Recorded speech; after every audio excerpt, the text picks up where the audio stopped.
Well, welcome. Tonight we're going to talk about the latest crown that's been added to the phenomenal medical center we have here in Milford. And on top of that, the person who's driving the most important part of the crown. Why don't we start with an intro? Thanks, Al. It's always great to be here with you. My name is Jeff Hopkins, and I'm the chair of the emergency department at Milford Regional Medical Center. I went into that role in 2010, so I've been there about 7 years in my chair role, but prior to then, I was a attending physician, and I still work, regular shifts. I'm still I like that. Still putting in my shifts and doing my overnights. In fact, this Friday and Saturday, I'm going to be doing my overnights. So still doing my overnights, my weekends, my holidays, just like everyone in the group.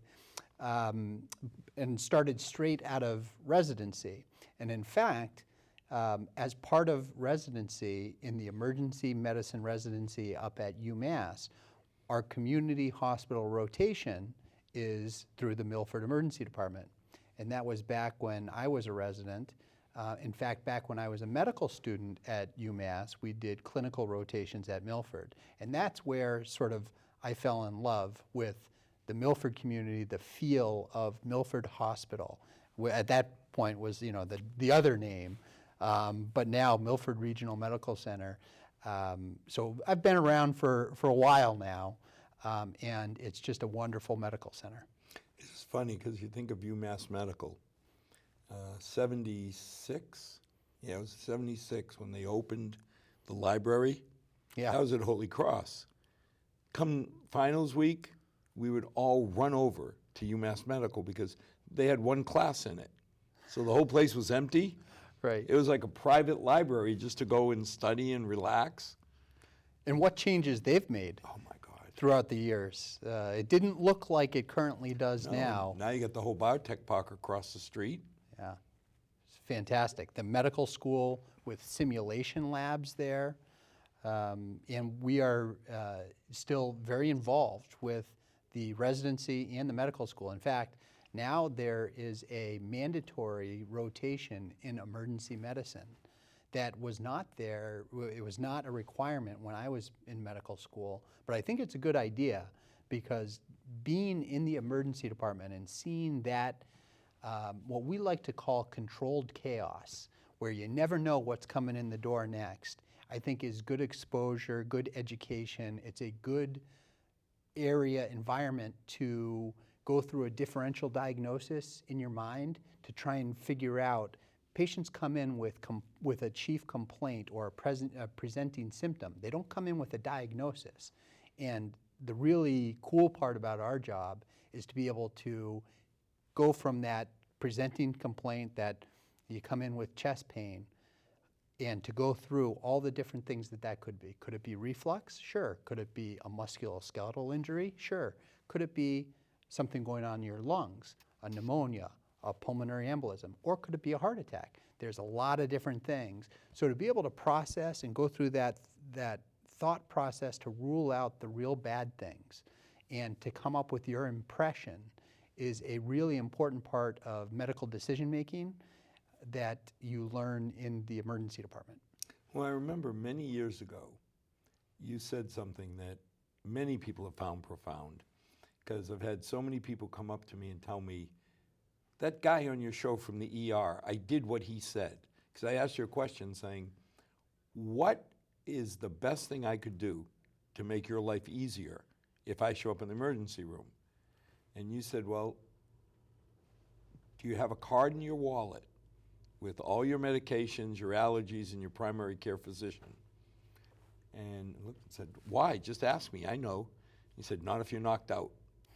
That night, I went home and took a business card, wrote everything on it, slid it in my wallet, and more than the 6 loyal viewers have come up to me since then and said, I have that card that guy told me to put in my... So they've told their friends. Somebody told them. Well, that's great, because keeping that card updated is very important, because the next time you go to see your primary care doctor or your specialist, they may bump your blood pressure medication, your diabetes medication, and to have a up-to-date list especially if you have a new specialist.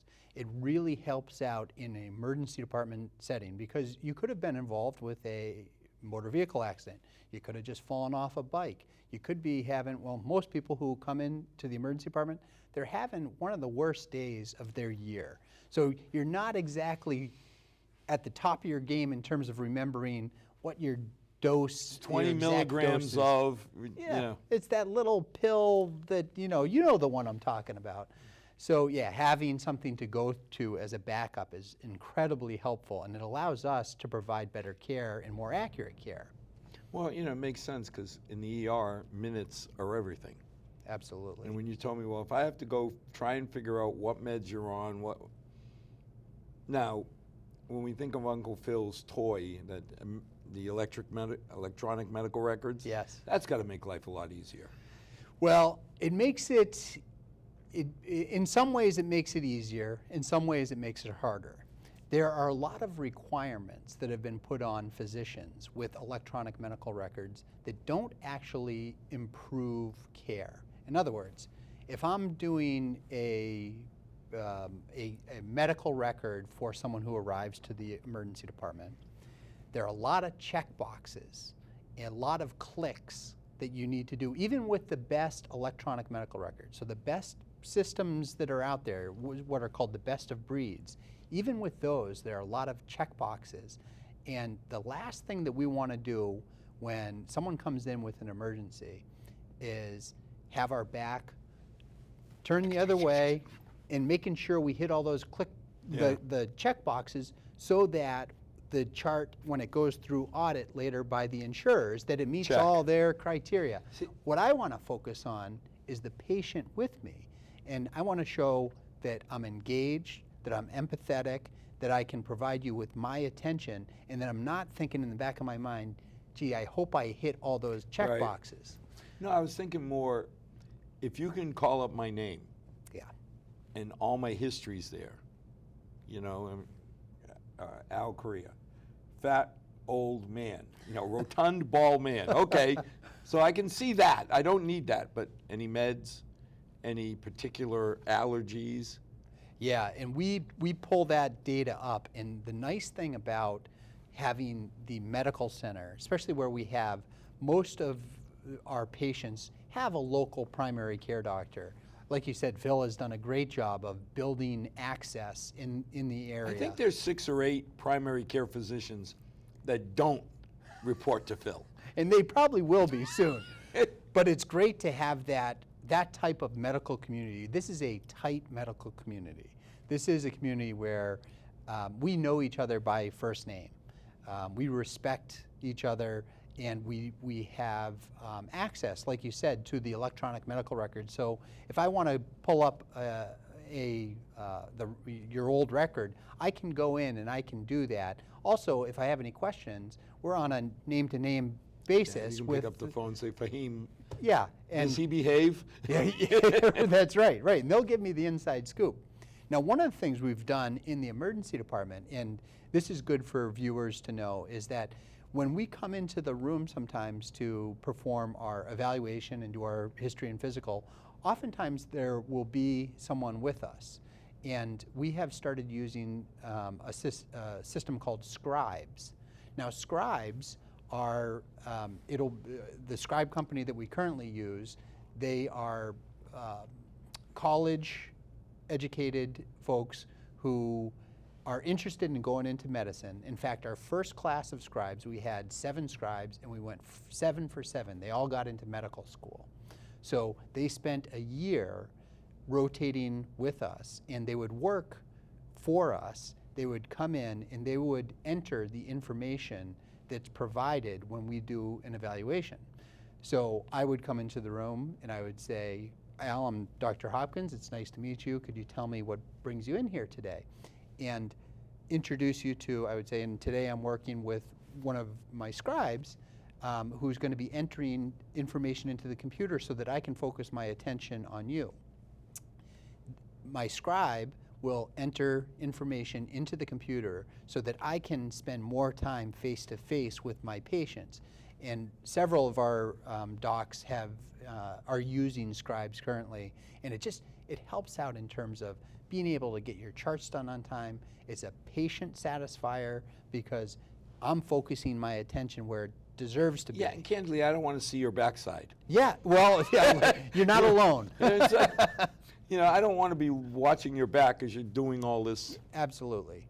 And I hate to say it, but running an office was probably the worst attribute of an MD, but writing came in real close.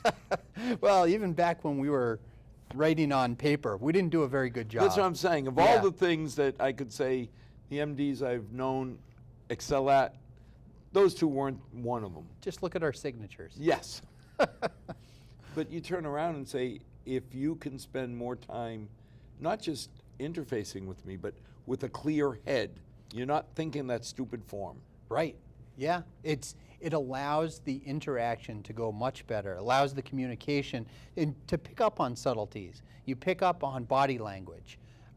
So being able to really focus all of your attention on the patient who's coming in, who, like I said, when you go to the emergency department, most people are not having a great day. The other thing are family members. So it is incredibly important for us to relay information to family members. You may not remember all of the things that we go through, even though we give you that big packet of information with the discharge instructions at the time that you leave. That's why my darling bride is there. She actually listens and is focused on what needs done. That's right. So that's very important that you can engage everyone in the room so that you can communicate the plan going home. And we oftentimes will use some communication techniques. There's a couple that we actually teach in classes, communication classes, where we'll ask patients, now, I've given you a lot of information. I've asked you, sort of 3 things that we're going to ask you to do when you get home. Now, when you get home, those 3 things, I know I've given you a lot of information. I want to make sure I explained it appropriately. Can you tell me what those things are? And sometimes just that, asking someone to respond back with what those directions are, they'll say, okay, so I'm going to take that pill twice a day. I'm going to keep my leg elevated, and I'm going to put ice on it. And you know what? I forgot the last thing that you told me to do. And we'll say, great. So the last thing is that we're going to ask you to follow up with the orthopedist. Their address is here on the discharge paperwork. And going through that process really helps people understand, because the last thing we want is someone to leave the emergency department and say, I don't understand what just happened. I was supposed to do something when I get home, wasn't I? Right. See, my darling bride had a way of distilling it down. I said, what did he say? He said, you're a fat old man, lose weight or you die. I said, oh, okay, I can understand. Yeah, well, we don't have a clear discharge instruction for that per se, but we can customize. So now you hear about the clinics that are being set up. I would assume that's the trend of getting people away. I got a boo-boo. I go to see Jeff at the emergency room. Do I have to? Probably not. But I would think those urgent care clinics have got to be having an impact on the ER, aren't they? Absolutely. There are lots of people, you drive by them every day. There are urgent care clinics that are popping up all over the place. And the key thing is we want people to go to the appropriate place for the appropriate presenting complaint or symptom. And that improves access. It improves access all over. The very difficult thing for patients, and I think there's been almost too much pressure that's been put on patients to avoid the emergency department. And there's some literature out there that shows that unnecessary emergency visits or non-urgent emergency visits, it's less than 8% of all the ED visits. Yes, the CDC actually has a study. It's less than 8%. So emergency medicine has been very active with this with some of the messaging that's going out, and we actually championed something called prudent layperson legislation. That was back in the 90s. And there was a federal prudent layperson legislation that was passed. And basically what that says is a person of average knowledge who feels that they are having symptoms that may be severe enough to cause serious bodily injury. If you think that you're having an emergency, that's what defines an emergency. How this is played out is some of the insurance companies have been retrospectively denying visits, saying, well, based on that final diagnosis of indigestion, we're not going to pay for that because an indigestion is not a emergency condition. Wait a minute. Retrospectively, I mean, I could be the best physician in the world if I could be the best coach of football, baseball, anything, if I could decide what to do yesterday. You know, or I can predict yesterday's lottery number, 100% accuracy. Yep, exactly. Now, how can they hold a physician to say, okay, after the reason you've done the test, the reason you've gone through, you know, the diagnosis and phases, you're ruling out things. You get to the end and you say, we should have known that from the beginning? Right, and now extend that to patients. So a patient, my message to the folks listening out there is that if you feel that you're having an emergency, that's what defines an emergency. There is federal legislation that protects you so that if you feel that you are having an emergency medical issue, do one of two things. Go to the ER. Yeah, you either call 911 if you feel like you can't get there yourself, if there's any question, or you go there. Now, people can select to go to urgent care, Sure. and that's totally appropriate for a lot of people who go to urgent care. But I will tell you that on a daily basis, we get referrals from people who self-select and walk into an urgent care, and they're seen there.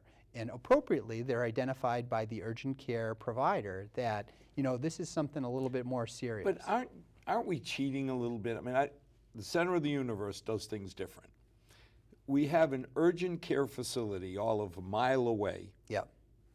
And it's staffed by low-level people who really aren't medical, right?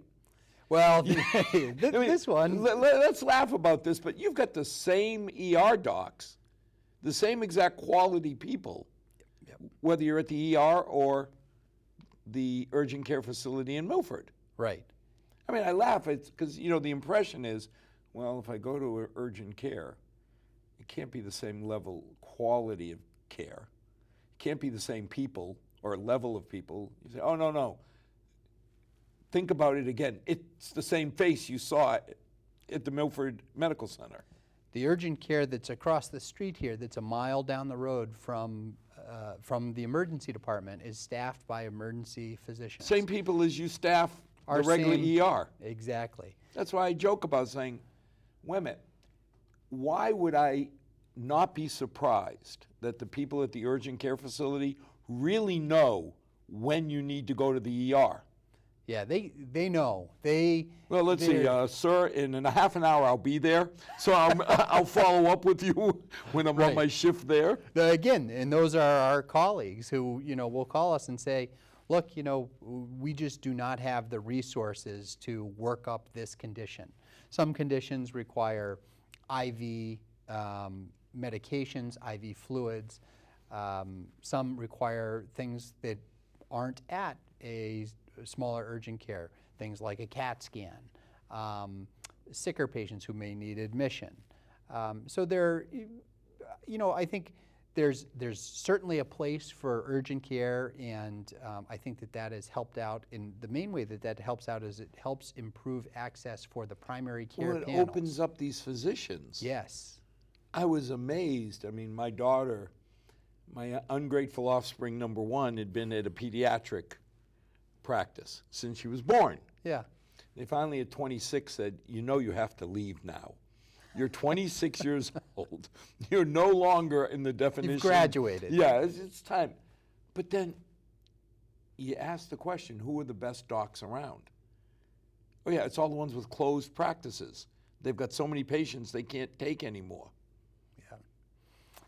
And in our area, actually, we have fairly good primary care coverage and providers, a number of providers that are around. But the area is growing, and there is a need for more primary care doctors. And we're not alone in that in our And region yet, here. Phil Cermacoli says his hardest task is to recruit and maintain primary care physicians because they're in such demand.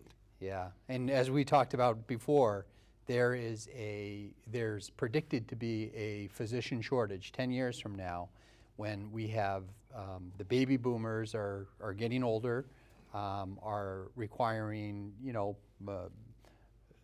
more frequent checkups, and that leads to a bigger need.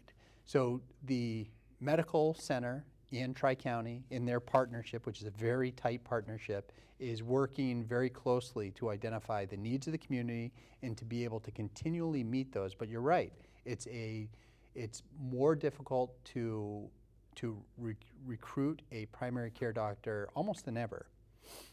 And we got lucky, found a nice Holy Cross boy, David Carlson. Great. When they said Hopkinton, I said, but that's not Milford. And then Phil said, yes, it is. It really is. You can't tell the difference if his office was there or here because of the infrastructure. And he's right. Right. The information, like you said, the information is all shared, and we get quality providers like Dr. Carlson.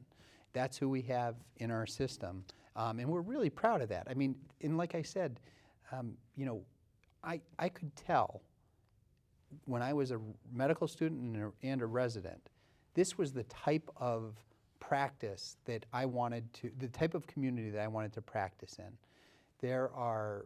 It's a tight-knit community.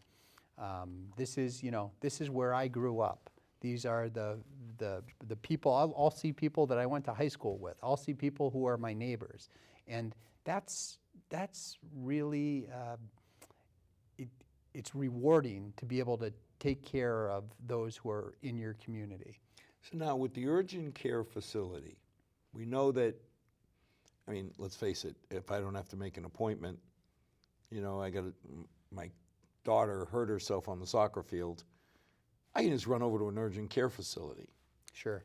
So I understand that, from a routine point of view, it's opened up spots. From a non-dramatic, although anything with my children is always drama, but a non-dramatic injury, it has an effect. What other effects does it have on the ER? It's a great question. We've looked at this and we're trying to really understand how much volume urgent cares remove from emergency departments. Now, our volume in the emergency department has been growing for years. When I started, our volume was 38,000 patients per year. This year, we're going to hit 60,000 patients. Wow. So just on Monday, we had 200 patients who came through the emergency department. Now, you're not following the statewide trend of most emergency rooms and their growth, right? So overall this year, emergency rooms in this fiscal year, emergency room visits are actually down in the state by about 2%. We at Milford are actually up about 2 to 3%. So we, on a recent list, comparing multiple different medical centers and hospitals, we were the 5th highest in terms of growth. So this is a growing community. We have this beautiful new emergency department, and we have a lot of providers who can provide that emergency care and the follow-up care afterwards. So we are so lucky that the community pitched in, and we are forever grateful for what the community did and the generosity that this community put into helping us develop the emergency, not only the emergency department, but it's easy to sort of say, well, it's the new emergency department, but realizing that on top of that, Upstairs. there's a brand new ICU and there's a brand new inpatient unit with all private rooms, which is really is so beneficial for patients to heal. That's the type of healing environment. You can imagine being in a tight area with people running all over is just not Jeff, the right. I love the people that work for you. But I remember going in to the ER, watching Gino and crew scurry around while we're in the hall. Yeah. We went to the new ER a few months ago.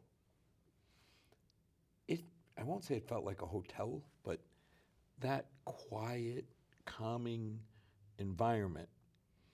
We were in a room, just us. Everything was calm. Yeah. Now, anything to do with my family, my blood pressure is, already skyrocketing. Sure. But when I'm in the hall watching people scurry by trying to do things, and as much as they try and hide what's going on, they couldn't. Right. Now all of a sudden, we're in the room and everybody's got their cell phones out. I said, this is actually a good thing because it almost feels normal. Yeah, it's a soothing environment. I mean, you're never going to be at your most comfortable when you're in an emergency department or when you're in a hospital. But what we've been able to do is we've been able to create an environment where we can make it as comfortable as possible, not only for the patients, but for their family members. The family around it. Right. So if you notice, in the emergency department now, we went from the old department, we had 10,000 square feet, and stuffed into that 10,000 square feet, we had 30 rooms, treatment rooms. Now, they weren't all rooms. There was one big room that had 5 with rooms, curtains. But there was a curtain. The curtain was the definition. The curtains are gone.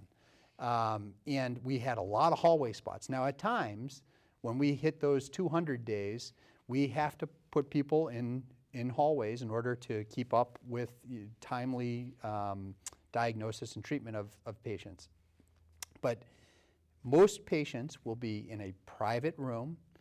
They will have, as you walk into the room, there are 2 chairs for family members or loved ones that can be with you. There are TVs in most of the rooms.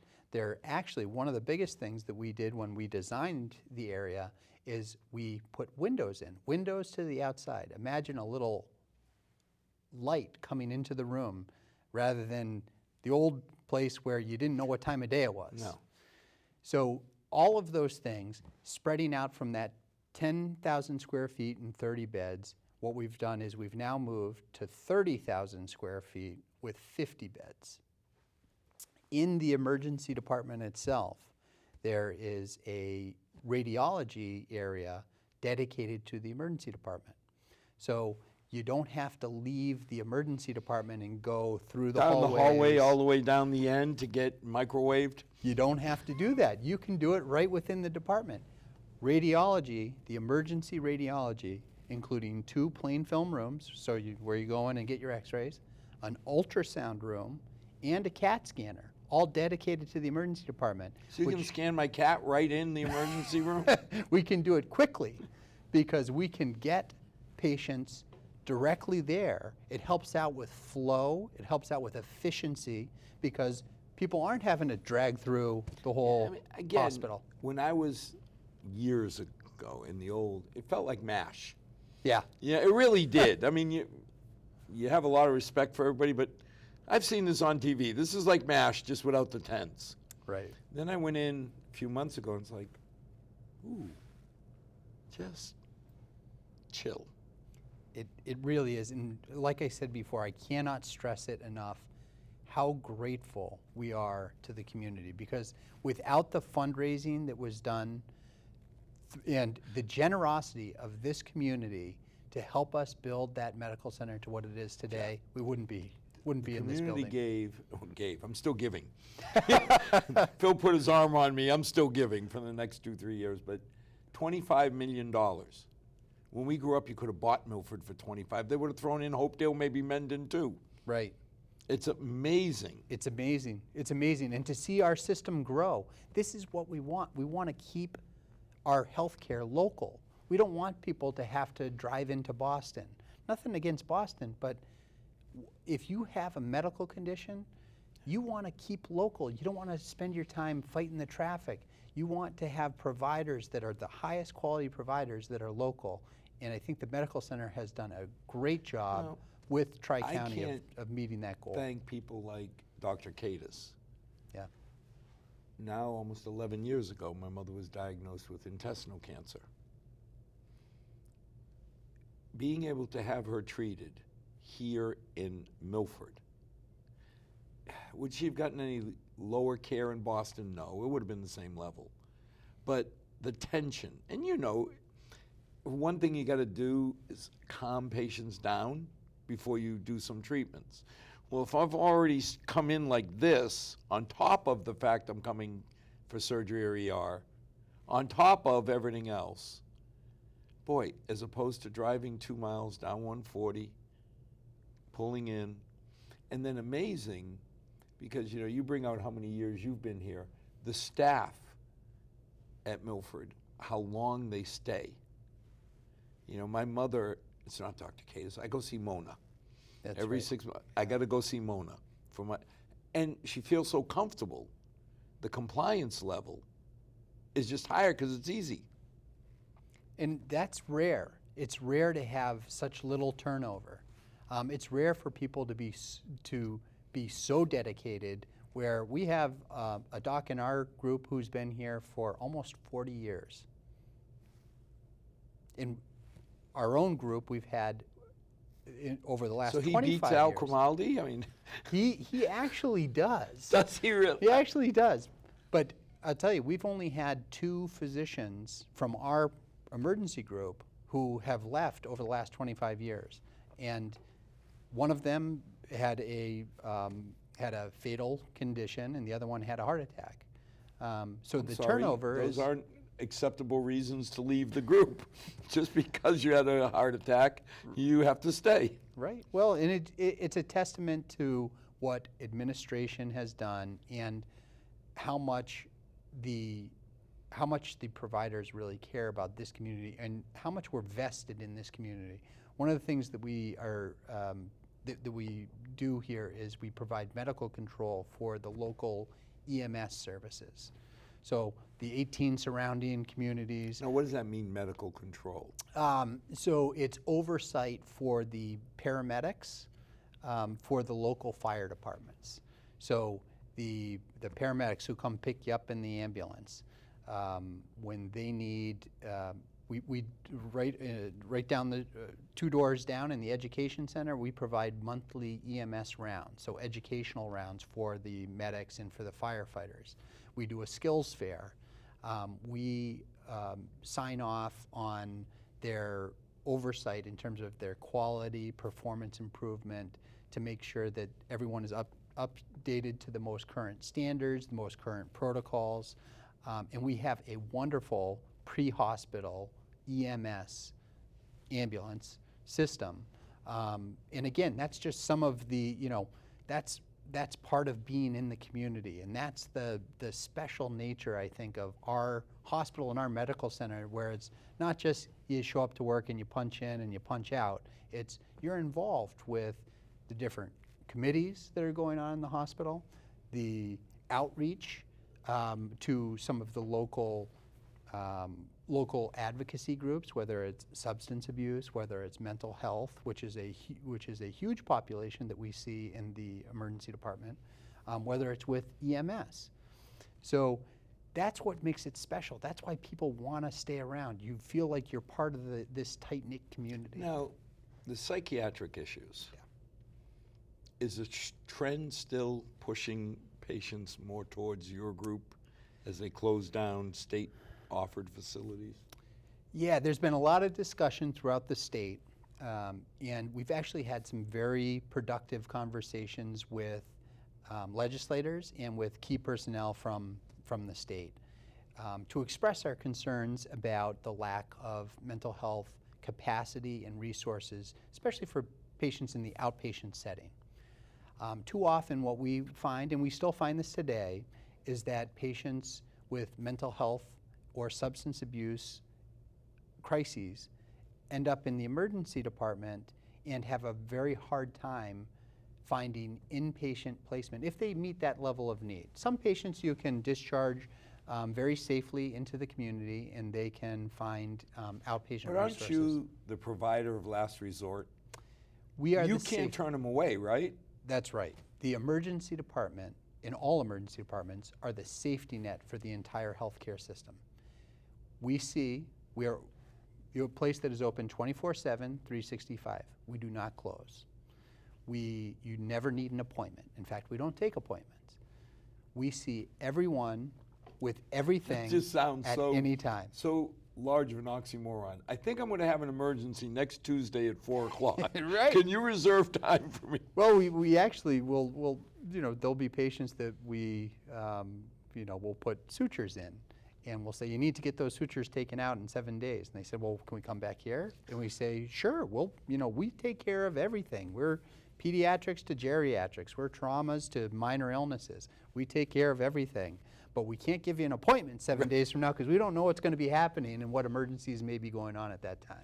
But now, aren't the insurance companies the real drivers for pushing people away from you? There's, from keeping people from the emergency department, I think there's a huge amount of pressure from not only keeping people out of emergency departments, but keeping people out of hospitals. So the problem is patients are older, sicker, and more complex than ever. The acuity levels of patients that we see, meaning how sick they are when they arrive, they are sicker than ever. And part of that is because people are appropriately choosing to go to some of the urgent care and go into their primary care doctor office for conditions that can be managed But there. that doesn't make me feel bad. If I can go to my primary care or an urgent care and get the appropriate level of treatment, I don't think anything's wrong with that. No, that's actually how the system, that's what we're trying to do with healthcare in Massachusetts and across the country, is we want to get the appropriate patient to the appropriate place at the appropriate What time. scares me is if I know if I come to the Taj Mahal Hopkins, it's a $500 deductible. Yeah. I'm almost frightened that people will put off going to the ER when, boy, they should go there. And that's a key message that we want to get out there. Again, if you feel that you're having an emergency, please do not delay. Do not put it off. Do not say, you know what, that's just indigestion. When we've had multiple patients, I've had multiple patients who will say, yeah, I kept mentioning it, but I didn't really want to go. And finally, I kind of mentioned it to my wife, and she said, you're getting in there. Yeah. Well, it's good that people are still coming in. When you feel you have an emergency, you need to come in. Despite all these pressures to keep people out of the emergency department is there for anyone, anything, anytime. And you have highly trained professionals who are there who can manage a bunch of different things, whether you're pregnant, whether you're pediatric, whether you're there with a trauma, with a stroke, with a pneumonia, the entire gamut. At least go to the urgent care facility. You're a mile away. Yeah. It's the same staff that reports to the same Dr. Hopkins taking care of you. So if there's any doubt, at least go to urgent care, because they'll triage you and tell you whether or not, I'm sorry, you belong a mile up the road. Let's get you over there. Yeah, the key message, do not delay care. If you feel that you have something that you need to get taken care of, that you're concerned about a medical condition, whether it's if it's after the hours of when an urgent care is open, or if you feel that you need the emergency department, please do not hesitate. I've seen too often where people will delay care because they're concerned about cost issues or they're concerned about I what am their a man. insurance. I Yeah. can plow. And when we did the show on stroke, Yeah. some of the take-home messages where you said, okay, you lose 2 million brain cells a minute. How many minutes do you want to give up? And it was like, oh my God. Yeah. But you don't think of it that way. You think, strong, manly man. I can plow through anything. Yeah. And then, okay, those 10 minutes may make the difference. Right. Yeah. Or that night. I'm not going to go, $500. I'm not going to spend that unless I have to. And one thing that all of us in medicine have learned is that this is a humbling profession. When you think you've kind of got it all down and if that patient's going to be real, if they're going to be sick or not, you get surprised. You get a recent case of someone who's very close to me got done swinging a golf club for about an hour, and it was hot out, and had the symptoms that he had were, my forearms are sore, both forearms. Just spent an hour swinging a golf club. He said, so, and I kind of don't feel off. I don't feel like myself, I feel off. And what we did is we were out of the state, but we went to a urgent care because there was actually not a hospital where we were. There was an urgent care center. And sure enough, he was having a heart attack. Oh, my God. So, and the symptom was not that classic. It wasn't, my Going arm, up the my jaw, chest. down the arm. There was no chest pain. So those are the things that I just want to remind people. If you think, you know your body. If you think something's off, please do not hesitate to come in. You are protected under prudent layperson legislation, and the emergency department never turns anyone away. We will see anyone with anything at any time. So now, one of the politically hot topics, since we have 90+% people covered, do we still worry that a lot of illegal people are showing up at the ER? You don't worry, because you told me from the beginning, the one question you don't ask is MasterCard or Visa. You just treat people. Right. We do not do, and we're very proud of this, that what we fall under is something called EMTALA.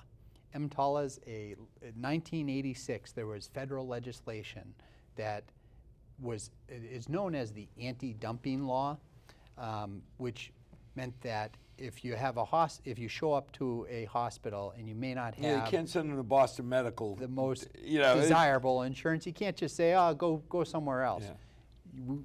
You are responsible as an emergency physician that you treat the patient, that you stabilize the emergency medical condition to the best of your ability. So basically, we do not perform wallet biopsies on patients. I never know if what your insurance is, Right. and frankly, that's the way it should be. I should be there focusing on you, the patient, coming in with your emergency, and not worried about what your insurance People who argue, I always laugh, saying, if you were at the door and some little girl or little boy came and said, "Mister, please help me," I don't know anybody's going to turn their back, especially not somebody who did that Hippocratic thing, that little oath that you swore your life to. Right. But even normal people, who aren't involved in medical treatment, could you really turn your back on a sick person? No, and that's why they created EMTALA. That's why federal legislation went through, and that's why the federal government said, look, we're gonna remove this even as a consideration when our emergency medical system needs to be blinded to insurance, and you need to focus on the issue at hand, and you can't have that in the back of your mind. And similarly, prudent layperson tells patients, you don't have to have that in the back of your mind either. You're covered in those situations when you feel that you have an emergency. Yeah, I'm sorry, your insurance doesn't cover it. Oh, yours does? You get the anesthetic. You get hit in the head with a mallet. Yeah, seriously. Right, right. What physician, and again, we've talked about, today people don't go into medicine just to make money. They go in because they have a passion. So Right. What person is going to dedicate how many years of their life, come out at 30-some years old, Right. and then say, I really don't care about patients? Yeah, it is. It's that passion, it's the empathy, it's really that feeling that you're making a difference. One of the educational podcasts that I listen to is called EM Rap. It's a emergency medicine podcast, And at the end of every episode, the narrator says, just remember, what you do matters. And I really take that to heart, because I think that's why those of us who have gone into medicine and into healthcare, that's our goal, is like you talked about the oath. We are there to take care of others, to provide that level of service to our community. And I think that physicians, and I'm biased. I hope so. But I think that physicians are really in it for the right But reasons. now people worry that A, because of a lot of uninsured, undocumented visitors, that A, you're costing me more money, and B, you're delaying or reducing my level of treatment.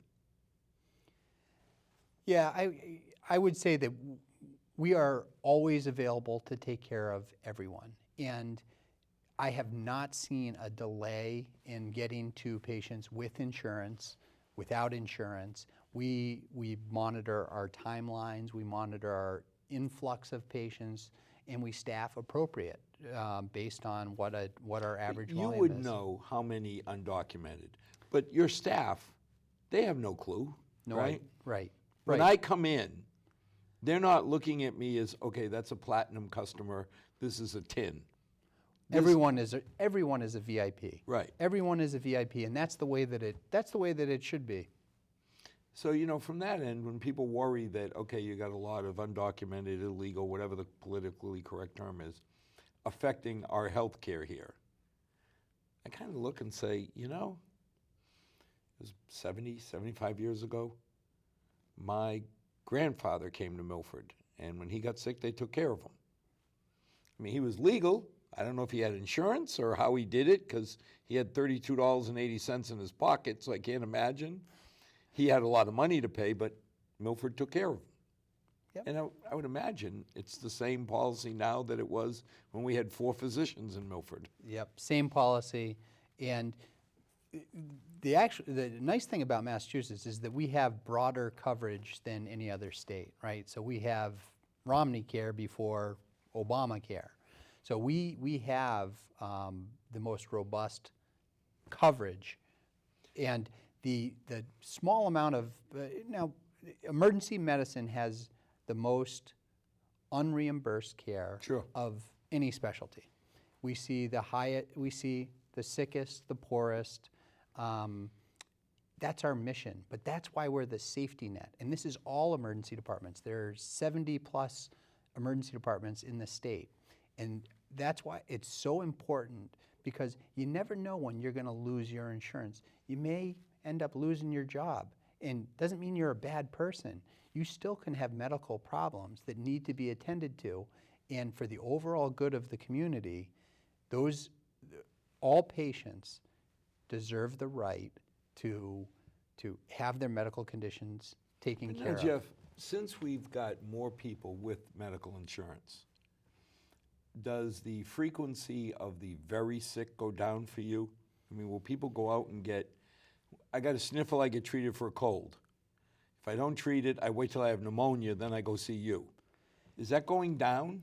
Well, our acuity is actually going up, but the population that we're treating, the average age, Is that is because of older also people? going up. Okay. So I think it's a combination of things too. And this is just sort of in the emergency department realm. I think the combination of the urgent care centers, the expanded primary care doctor office hours, the push with higher deductibles, higher co-payments, are pushing people. Insurance industry is really pushing people away from the emergency department. So the really low, the slivers, the abrasions, that stuff we're not seeing in the emergency department. Those are appropriately going to Urgent care urgent or care. physician? So what that leaves is a population that is older, because the population is getting older, sicker, and more complex. People are living longer with chronic conditions, patients on dialysis, patients who Diabetes. My mother had cancer 12 years ago or 10 years ago. surviving. She's still here. Yeah. but she's 94. So the odds are she's going to need more medicinal treatment than when she was 74. Yeah. But the alternative, taking that big bus ride north. Yeah. At least I hope I get a bus ride north. If they give me suntan lotion, I'm not going to be happy. But, they say being that old kind of stinks, but the alternative? Yeah. People are living longer, and, hopefully the quality of life is, if we're able to manage conditions, manage chronic medical conditions, if we're allowed to have access for those chronic medical conditions, work on prevention, work on things like, there's a lot of public health initiatives, whether it be smoking, seat belts, whatever it may be, diet and exercise. Those things lead to a better overall overall, quality you of look life. at smoking. Yeah. I remember a good friend and I, we'd come back and we had these 2 cohibas and saving those for a long time. And we decided we should go out and burn them. I started laughing, saying, we could get arrested because we're walking down the street saying, can the kids see us? How far do we get? I said, somebody's going to look out their front yard, see 2 old men sitting there. They're going to call the cops. We're going to get arrested because we're trying to hide. Yeah. But it's been 5 months. I want my cohiba. Yeah. But now you think of overall health. Yeah. Smoking's got to be way down. Smoking is way down. I think there's really a much better understanding of the adverse effects, and there isn't the glamorization that used to happen with the, smoking And plus, we've movies. limited everywhere you can. It's fantastic. I mean, sometimes you go to other states, or you'll be going through an airport in another state Or where in some smoking, of these other countries where the cloud of smoke is there. Right. And it's palatable. And I never knew, I'm a smoker. Once every 4 or 5 months, I have a cohiba. Yeah. Right? So it's not like I'm totally away from it. I'm not a very active smoker, but you go to and you're like, oh my God, I can feel it. I'm stepping into a cloud. Right, your eyes kind of water up. The smell and yeah, and but there has been a huge public health initiative to reduce smoking, and it's worked. And I think it's working with the younger people now. I think the most effective way is when they convinced my daughters it's bad. Yeah, right. It's like wearing a helmet at skiing. I hate to be so trite, but when I told my daughter, you must wear a helmet when you ski, she looked at my darling bride and I and said, oh, aren't we the hypocrites? And I looked at Sharon and I said, well, that means we go buy helmets, because how do I tell them? So how do I tell my kids it's bad and then light up? Yeah, you have to be a role model for your children, and but you're right. You look at any ski hill today, or you watch, someone skateboarding. Helmets are kind of cool. That was the amazing part. I just came back from Amsterdam, and they got so many bikes. Not nobody, but 90% of the people seem to be riding without helmets. And it looked weird to me. Yeah. Because you don't look out on the streets here and expect not to see a motorcyclist or a bicyclist without a helmet. Right. That has become the norm. And thankfully, because again, my last shift, I saw someone who was working out, getting ready for a race, and had a substantial fall from a bike. But that helmet that she was wearing really prevented a much more devastating injury. Now, we're hearing about the opioid epidemic. Yeah. How is that affecting your world? Unfortunately, it's still a major problem. It's a major problem. I am encouraged by the fact that the state has really grabbed the reins, and they're taking a really close look at it.